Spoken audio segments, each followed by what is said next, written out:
So I would like to say that Warner Brother Games really hasn't had a footprint in gaming, but that wouldn't be the truth. The truth is that Warner Brothers has been making quality games for a long time now, with the Harry Potter franchise, with the Batman franchise, with all the other franchises that they own, like Fear in 2014, which was critically acclaimed and got some Game of the Year awards early in that generation cycle. And with the news today that Warner Brothers Games will be shutting down 3 gaming studios, including Monolith Games, which has been making amazing games like The Operative, Fear 2014, and its critical acclaim for Lord of the Rings Shadow of Mordor. And it wouldn't stop there, as they would be also making cuts to Rocksteady Games, the people who make the Arkham series of Batman games. Almost every single Batman game that they've made has been critically acclaimed. Like, they've had some trouble with some games that launch with bugs, but most of their games have been top tier, with Batman Arkham City being the most impressive jump that we've seen a small developer make a small Batman game all the way to an open world game.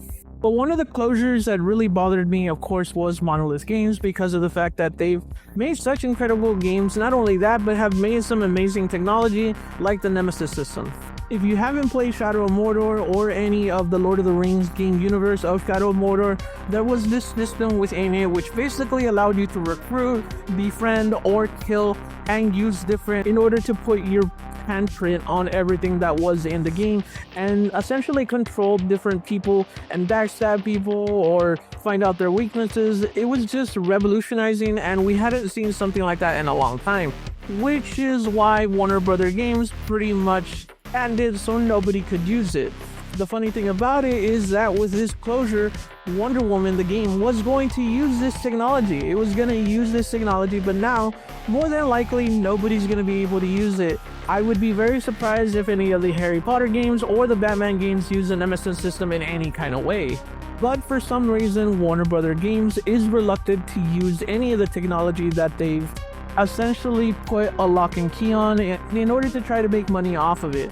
It was a couple of years ago that Warner Brother Games was looking to sell off their gaming division, but also was not willing to sell any of the IPs. In other words, you buy all the gaming companies, but you're gonna have to pay us in order to use our intellectual properties on those games.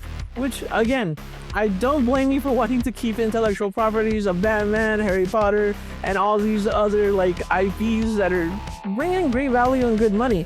Just use them. The thing that I can't stand about this whole situation, that Warner Brother Games doesn't have to do anything. Just let the people that have made great games make good games.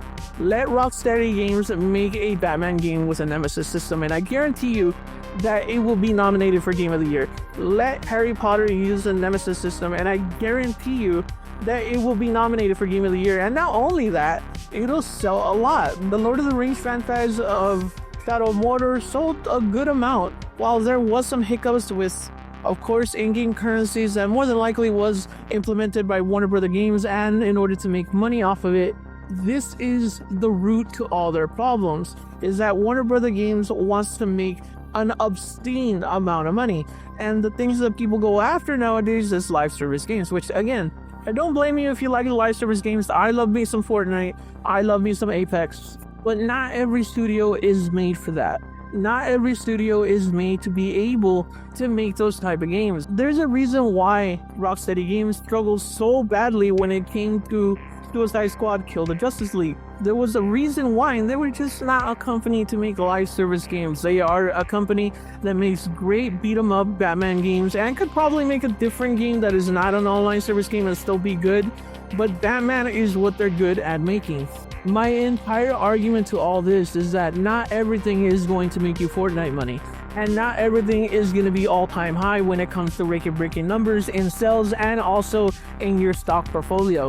It's obvious that Monolith Games has a great talent within them and made such a great system that is just not being used, that could be used by Warner Brothers in general. But for some reason, Warner Brothers is reluctant to use it at all, or even let other people use it because of that lock and key with a patent, essentially making it illegal for anybody to use. The quality of games of our new releases has really missed the mark, JP Parton said. Head of games and streaming for Warner Brothers, wrote in the memo. We need to make some substantial changes to our portfolio/team structure if we are to commit the necessary resources to get back to a fewer but bigger franchise strategy. Like, in other words, they're gonna go back to what they usually do: Batman, Harry Potter, and Mortal Kombat, and Game of Thrones. So essentially, they're gonna use all their IPs that they were supposed to use, but for some reason, they have the brilliant idea of cutting all the talent that makes those games great. There's a reason why Shadow of Mordor was really good. It was Monolith Games. There's a reason why they make good games and have a track record of making good games.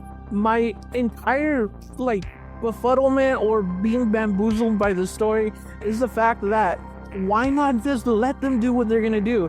Not everything has to be record-breaking profits. Sometimes you're gonna lose a little bit of money. In fact, Warner Brothers needs that money, and they see companies like Xbox, even though it's struggling, making a lot of money with its portfolio. They see PlayStation, which has essentially made Sony the second biggest corporation in Japan, worth $157 billion. Like, I get that they want to be that, but in order for you to be that, you actually have to make good games. And essentially what you did is you took all your creative help. You take all the people who made great games for you and told them to pack up and leave. This is the most backwards thing that I've seen in a long time.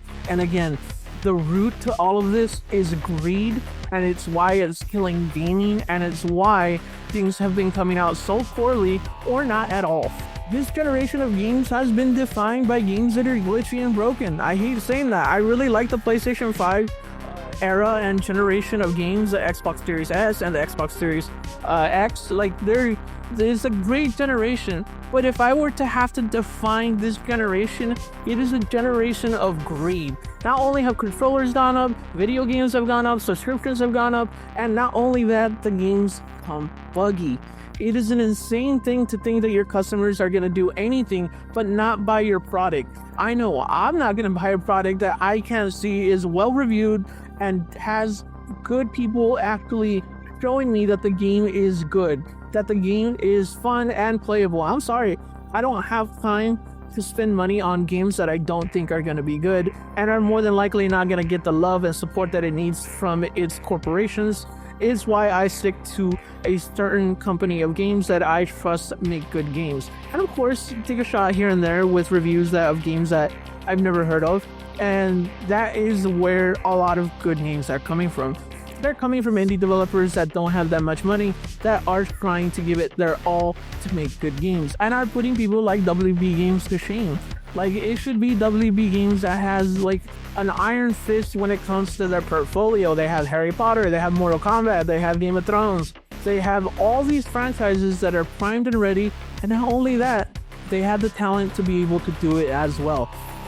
But they can't seem to get past of that all-time high profit that has been killing this generation and will continue to do so until we see that fact. Let me know what you think in the comment section. Do you think that this is a good thing or a bad thing? Do you think that Warner Brothers Games will bounce back from this essentially? Let me know what you think below.